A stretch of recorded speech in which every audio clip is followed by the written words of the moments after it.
সবসময় কিন্তু একই রকমের রান্নাবান্না খেতে ভালো লাগে না। একই রকমের নাম হবে কিন্তু ভিন্ন রকমভাবে এই রান্নাটা করা হবে, তাহলে কিন্তু খেতে আরও বেশি মজা লাগে। আম্মু বলছিল আজ ডিম ভুনা করবে, কিন্তু আমি ভাবছিলাম ডিম ভুনা সে আগের মতোই সিম্পলভাবে করবে, ঝাল পেঁয়াজ দিয়ে ভুনা করবে।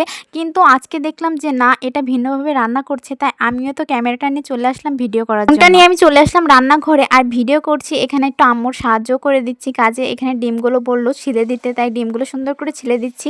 আর এই যে এখান থেকে একটু চিড়ে চিড়েও দিচ্ছি যাতে ডিমটা না ফেটে যায়। কি কারণে দেই জানি না, সাধারণত এটাই হবে কারণ। তো ডিমগুলো কিন্তু এভাবে শিরা হয়ে গিয়েছে। এবার আম্মু চলে গেল বাটনি করার জন্য। এখানে শিলবাটায় সব মশলাগুলো বেটে রেখেছে। এরপর এখানে আলু আর বেগুন হলুদ লবণ দিয়ে মাখিয়ে নিল, তারপর দিয়ে দিল কড়াইতে তেল গরম। এখানে ডিমগুলো হলুদ লবণ দিয়ে ভালো করে ভেজে নিচ্ছে। এরপরেই কিন্তু সেই বেগুনগুলোও ভেজে নিচ্ছে। আজকে মূলত স্পেশাল রান্নাটা এইটাই, ভিন্ন রকমভাবে আজকে ডিম ভুনাটা করবে। এটা বেগুন দিয়ে, আলু দিয়ে আর এই ডিমটা দিয়ে ভুনা করা হবে। আর এই রান্নাটা যে এতটা মজা হবে আমি তো ভাবতেও পারিনি। অনেক বেশি মজা হয়েছিল এই রান্নাটা। সিম্পলভাবেই কিন্তু করা হয়েছে আলু বেগুন দিয়ে, কিন্তু এত মজা হবে আমি ভাবতেই পারিনি। ডিম আর বেগুনগুলো ভেজে একটি পাত্রে উঠিয়ে নিল, তারপরে এখানে আরও একটু তেল গরম করে নিল আর এখানে দিয়ে দিল বেশ অনেকটা পরিমাণে পেঁয়াজ কুচি। পেঁয়াজগুলো একটু ভাজা ভাজা হয়ে আসলে এখানে সে হলুদ লবণ মেখে রাখা আলুগুলোও দিয়ে দিল। আলুগুলো একটু ভাজা ভাজা করে নিল, তারপরে দিয়ে দিল মশলাপাতি আর পানি দিয়ে দিল। স্বাদ মতো লবণ, মরিচের গুঁড়া সবকিছুই দিয়েছে, আদা বাটা, রসুন বাটা, এই মশলাগুলো দিয়ে দিল। প্রথমে অল্প করে কষানোর পানি দিয়েছিল, তারপরে দিয়ে দিল এই যে ঝোলের পানি। ঝোলের পানিটা দিয়ে দিলে বলক ওঠা পর্যন্ত অপেক্ষা করতে হবে। বলক উঠে আসলে এখন এই ঝোলে বলক উঠে এসেছে, এখন দিয়ে দিল ভেজে রাখা সেই বেগুনগুলো আর ডিম। এখন এটা 5-10 মিনিট জাল দিতে হবে। জাল করলেই কিন্তু এই রান্নাটা হয়ে যাবে। এই যে রান্নাটা কিন্তু প্রায় হয়ে গিয়েছে, এখন এটা নামিয়ে নেবে আম্মু।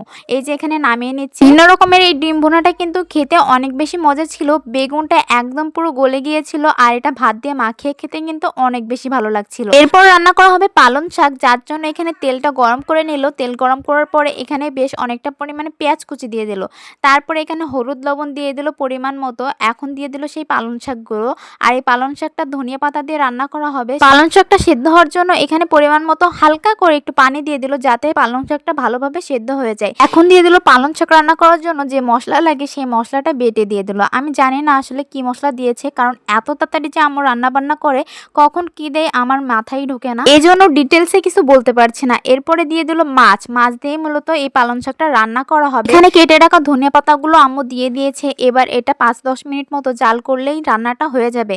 এই যে এখানে রান্না করা হয়ে গিয়েছে, দেখতেই পাচ্ছেন কতটা লোভনীয় লাগছে। পালং শাকটা দেখতে একদম সবুজ সবুজ রান্না করা হয়ে গিয়েছে। এখন আমি এখানে ভাত নিয়ে চলে আসলাম। এবার সব তরকারিগুলো এক এক করে নিয়ে নিচ্ছি। তবে রান্না করলে সাধারণ রান্নাও কিন্তু অসাধারণ লাগে খেতে। তো আজকের ভিডিওটি কেমন লেগেছে কমেন্ট করতে ভুলবেন না।